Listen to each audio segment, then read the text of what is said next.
And so now let's examine something. If we go back to the time of Moses, we see that Aaron, he saw the officers of the 12 tribes, and they all brought different offerings as sacrifices to the Mishkan, to the tabernacle. And Aaron saw this and he said, wow, this is amazing stuff. Look at how they're serving God. And the thing is, Rashi explains, Aaron felt bad about this, because he said to himself, I didn't merit to bring all these amazing sacrifices like the officers of these 12 tribes did.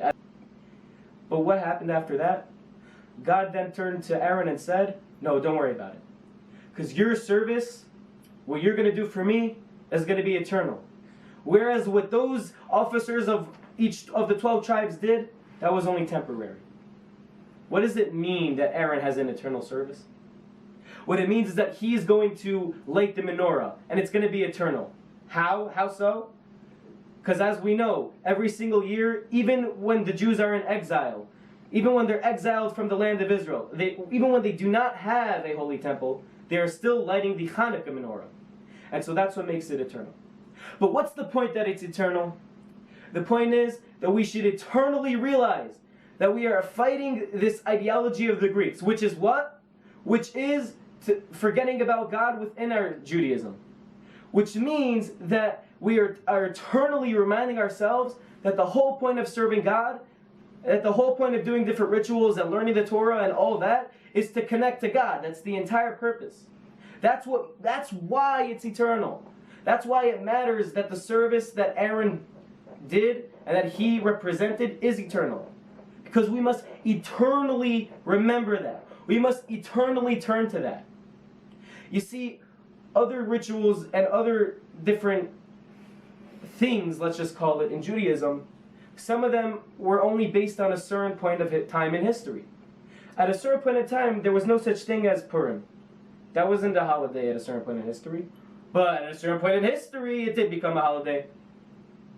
In other words, there were different forms of Judaism in different time periods.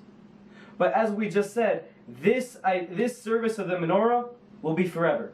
Why? Because what it represents, which is that Judaism is about connecting to God, that will be forever.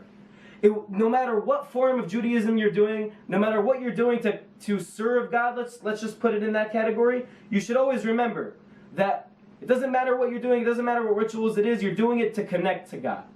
That's the message over there. And so hopefully when we keep that in mind, when we keep in mind that when we're doing Jewish stuff, that when we're learning the Bible, we gotta know it's for us to feel God, it's for us to relate to Him.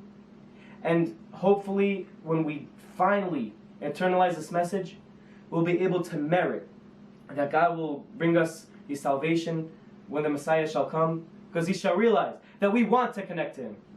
And so we'll merit to really be able to connect to Him when the Messiah will come and when we'll have a holy temple again, when we'll be able to feel His presence. So thank you guys so much for watching this video. I hope you guys found this awesome, and let's go!